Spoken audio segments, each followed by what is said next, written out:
Don't just live for tomorrow, or just live in yesterday. Just be glad for all you have that's in today. And though you've come through many obstacles.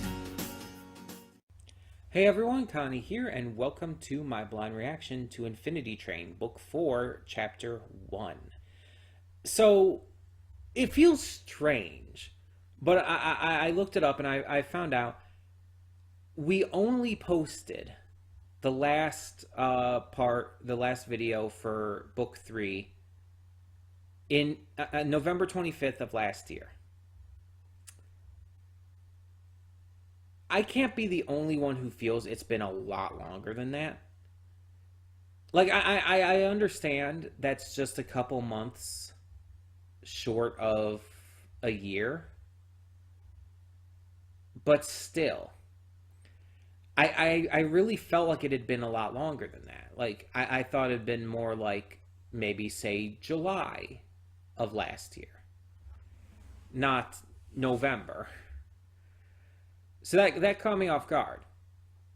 But that being said, we are moving into Book 4, and like with all of these, I don't think there's going to be much connection. Like, Books 1 and 2 had connection, of course, and 3 kind of had connection with Book 2. I don't know if Book 4 is going to have any kind of connection in that regard. I've heard that it's different than the other books. I don't know in exactly what way to expect, but I've heard that it is different than the other books, than the other seasons, if you prefer. So I'm interested to see what is meant by that. I have seen the main characters before. I've seen images of them and whatnot. I don't know their names. I don't know their character at all. I just know I've seen what they look like. And I believe there's 2 of them specifically. But yeah, other than that, I don't really know what to expect. All I know is that I can't really expect this to be fully wrapped up in every single way with this series because this was canceled. But I don't know if that's going to be notable in this book, in this season. Because the season story could wrap up all well and good. But could still just be like a lot of lingering questions about the series as a whole and certain aspects of the series as a whole. Because there's still leftover lingering questions from other parts, other seasons, books, whatever you want to call them. Especially Book 3. So, I'm just kind of wondering how that's going to connect. But otherwise, I don't really know anything going into this. So, I think before we get this going, the best thing to move into in these pre-thoughts, let's talk about the big, fat, fucking elephant in the room, shall we? This series recently got pulled from streaming because the bigwigs in charge decided, oh, we're going to try to save a quick buck by making sure some of these shows that we have on our streaming can't be legally streamed anywhere, and because the streaming wars and everything have bred this distaste for home media, we're also going to make it so that, people just won't be able to legally see this anywhere anymore. You know it's bad when a creator of a show is basically advertising for piracy in their Twitter bio. Let's say that. It's fucking ridiculous. And they just pulled this shit randomly, too. Apparently, like, creators of these shows and stuff that were taken off did not know this was going to be happening. And this is unfortunately not surprising. And I hate to say that, but like when it happened, it didn't really shock me. And the reason I say that is because that's what this breeds. This complacency with the streaming and everything, and the idea of, you know, all these streaming services rallying for, you know, the singular rights to a series and stuff. And because the streaming wars have, again, an apparent distaste for home media and are just like, oh, why would we give you home media so you can watch it at home? We need you to keep watching it over and over again on our streaming services. If we let you watch it at home, then you won't watch it on our streaming services. And it's like, one, that's not the case.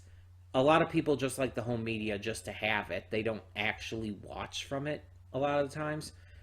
Two, these are the reasons.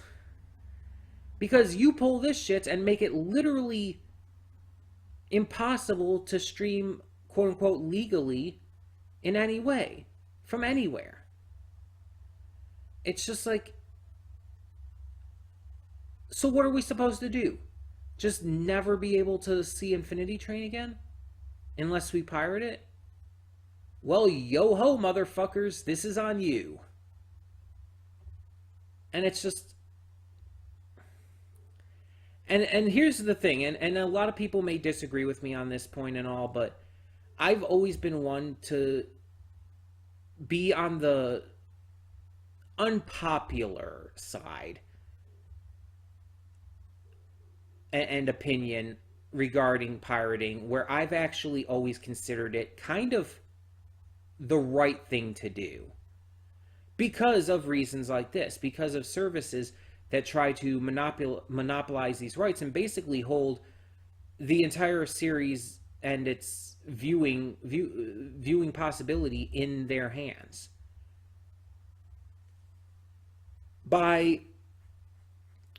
And pirating allows a lot of these shows that would otherwise be lost media to survive. It's necessary for the survival of so many different shows and movies and media out there. Without it, they would be gone just forever, presumably, or at least until like someone eventually decides to pick up the rights at some random point, and who knows if that'll even happen.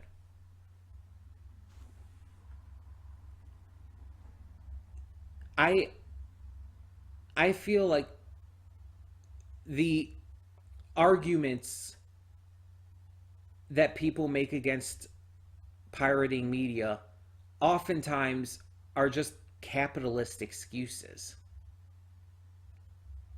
Because it's like, no matter what, you can pirate media, you can pirate everything you ever watch, it won't affect a thing. All of the people who worked on it already got paid. All of that media is already paid for. The money's already come through. And on top of that, any money that comes in afterwards is basically just like gauging interest for more, like that.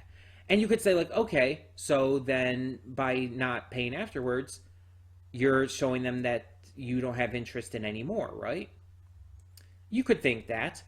The problem with that is a lot of people are still going to support it legally. And even people who pirate will still support it legally. The issue is that sometimes it's easier in some ways to do it this way, depending on the time, depending on circumstances. For me, for example, there are plenty of things that I have watched legally that I have pirated first. And I pirate them usually because I'm a reactor, and it's easier for me that way. Because if I try to record by using the streaming service, sometimes it causes issues, such as heavy lag, or even on occasion, it's caused complete freezing and, skipping and just issues like that. So I want to download the episodes so I have a set episode to work with and I don't have to worry about all those other issues. And usually the only way that's doable is through pirating. And I still support the official streaming services by still watching them again on those services. Usually when I watch a series more than once, I do watch it on the official services on the rewatches. With only maybe a few exceptions here and there if I literally can't access the service for whatever reason. Or if the player on the service is so unbelievably bad. If I have the service, though, and if I have the ability to watch it legally, I do. And, oh my god, my camera... This is the second video I'm recording today that my camera died during. There we go. I don't know why that's happening. At least it didn't happen during the actual reaction of the last one I was recording today. But Jesus. I hate it when shit like this happens. But yeah, it's like you have all these issues come up, and sometimes it's better. Not only can it help media from being lost, it can drum up more engagement for other stuff. And again, people still watch it legally, and more than enough to keep people paid, to keep things coming in the future. None of that is ever hindered. None of that. Like, piracy has not hindered pretty much anything. Like, I have never heard anyone be able to name a single show, movie, game, etc. that is actively hurt by piracy. And the camera died again.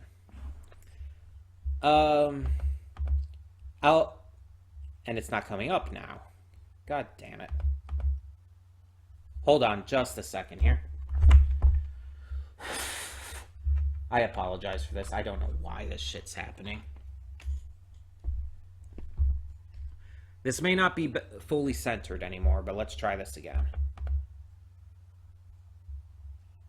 No, now it's just refusing to pop up. Okay, it popped up for a split second, but then went away again. No, what the fuck is going on?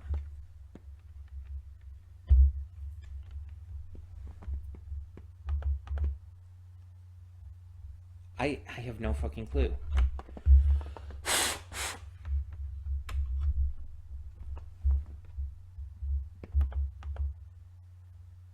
Okay, let's hope it stays up.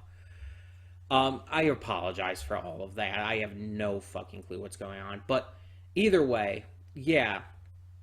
It's just, I feel there's a lot to be said about this topic that's just not for this video. But it kind of is for this video considering everything that happened. So, yeah.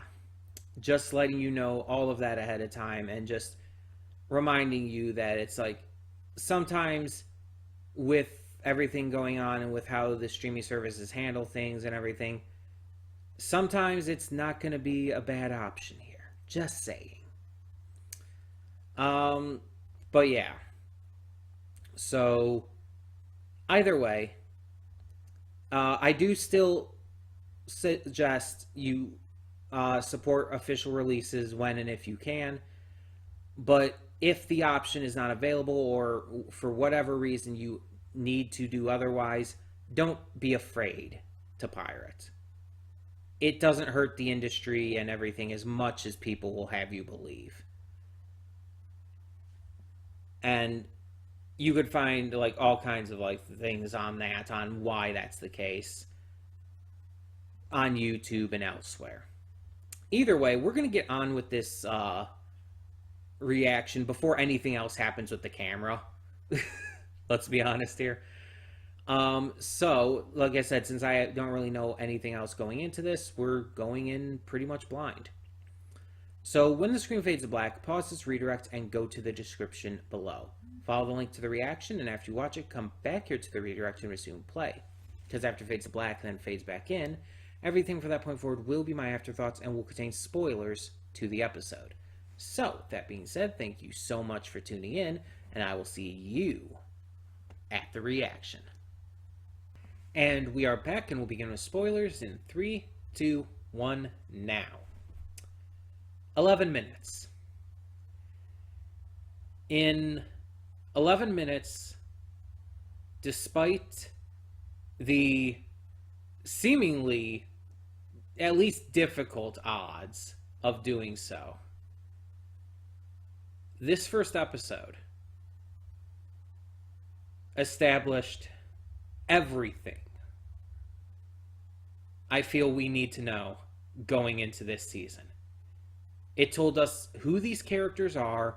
It gave us their connection, the depths of their struggles, their issues with not only each other but themselves, and why they have been brought to the train.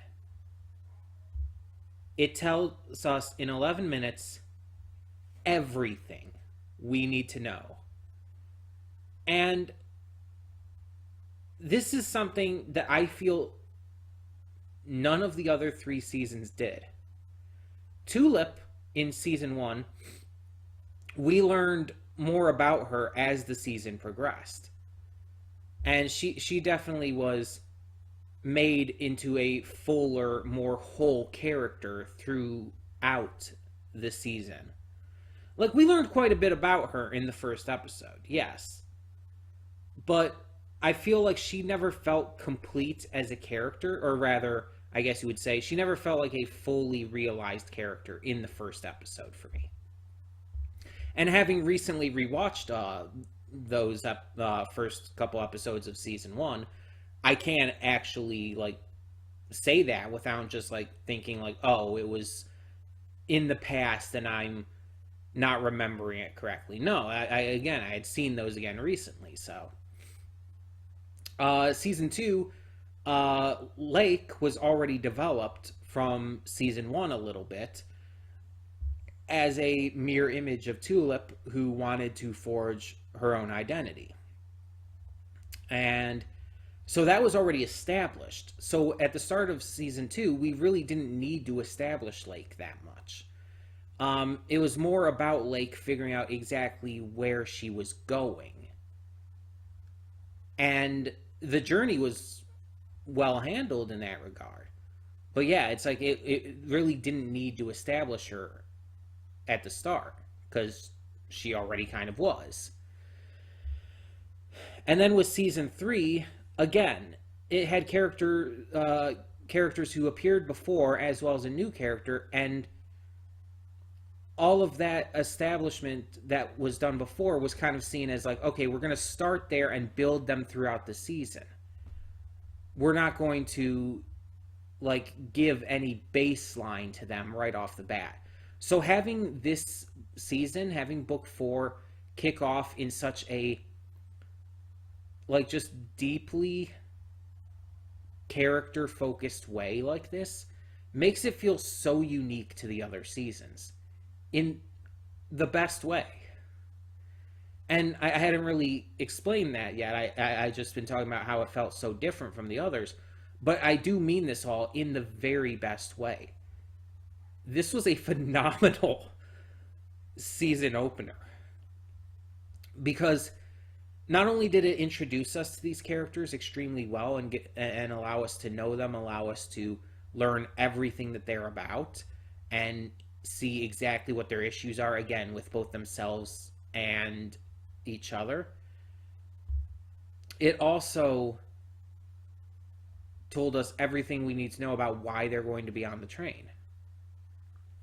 And on top of that, it was just well told. Going throughout a few different points in their life, showcasing the split screen on how their lives had diverged and how they came back together. You can instantly understand kind of how their characters are. You can see the flaws in both of their characters and the positives. And you can also see how much they honestly kind of need each other. But they don't entirely realize it. Ryan is a dreamer. He's shooting for the stars. He wants to become this big time musician and is following that dream. But Mingi has fallen into the desires of his parents, of the expectations placed on him. And it caused them to split apart because Ryan wants to move things along way too fast without even consulting Mingi beforehand, while Mingi wants to take things a lot slower and is afraid of rushing into things. You see how he freaks out when Ryan just throws this all on him right before the show. So much so that he runs out of there and it causes them to split up. Not just as a band, but as friends. To the point where some indeterminate amount of time later, they have to meet up again. And it's been a while, presumably. It's not explained exactly how long it's been, but it based on the evidence we see, them going through different looks and hairstyles and everything, it's presumed it's probably been maybe even a couple years. Especially since, like, when they were doing that show and all, like, they weren't seniors in high school yet, and this is, like, going until, like when they're getting ready to go, or at least Mingi's getting ready to go into university. So it's, like, maybe not years, but maybe at least 1 year. That's possible. Maybe two, possibly upwards of 2. I don't think anything really past that, though. But yeah, you really get to understand through this, though, that Ryan, while following his dream, is suffering. He's not having the fun or success that he thinks he is. And without Mingi there with him, it's just not the same for him. And Mingi is following what's expected of him. He's going through the motions. He's doing well in school. He's got a steady job, even if it's not the greatest. And he's applied for and got accepted into university. All these things that are expected of him. But it's very clear it's not what he wants. It's very clear he's miserable. And so is Ryan. And so Ryan takes a shot, comes back into Mingi's life, and offers them another chance. And it leads them to the infinity train. And as 1-1 says, as our conductor says, they'll either get through this or they die. And as harsh as that sounds, you really think about what that means for the context of the series and the metaphors it kind of paints. And not just for this season, but for the series. The Infinity Train is basically about these people working through their issues, discovering what is affecting them and keeping them from being their best selves and allowing them to move past that. They get off the train by learning about themselves and bettering themselves. That's how they get their number down. And so, speaking through the metaphor, you either learn to better yourself or you die the way you are, without changing, without growing, without progressing in your life. It's a metaphor about the necessity to evaluate and grow as a person, with the only other option being the eventual fate that awaits us all.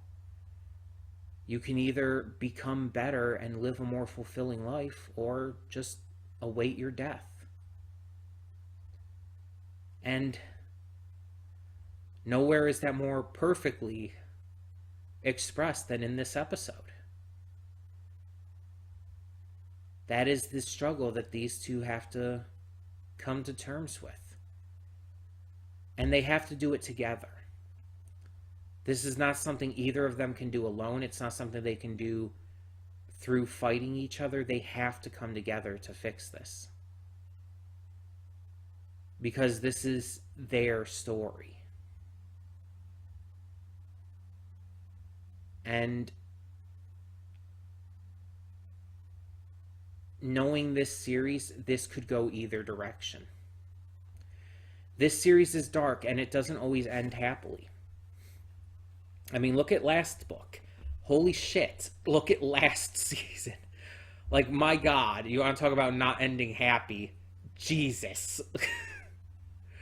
Book 3, I would still say, has one of the darker endings of a season of animation. Like, my God. I mean, that's up there with the likes of Amphibia Season 2. Jesus. Just thinking about it, it's like, wow. The things they got away with in that finale. And that's the thing. I've heard this season is very different than the past ones. But that could mean multiple things. This could go in either direction. I could completely see, as dark as it sounds, I could completely see this series killing them both off. Now, I by no means want that to happen, and that's the beauty of this first episode. Not only did it introduce us to the characters so damn well, it made us care about the characters so damn much. Like, in these 11 minutes, you just connect with them. You understand their struggles. You understand their concerns, their issues, their pains. Everything clicks. Even if you haven't experienced this stuff personally. Or anything even similar. You can definitely understand the kind of idea of what they're going through. You get it. It's easily sympathizable. Sympathizable? However you would say that. And again, it makes you connect with these characters and care about them already. You see them growing up together, falling apart, and then coming back together only to end up in a situation that they could die in. And very well might. So you want to cheer for them. You want to root for them. You want them to get out of this and become closer through it. You want them to deepen their bond and, reignite their clear, deep love for each other.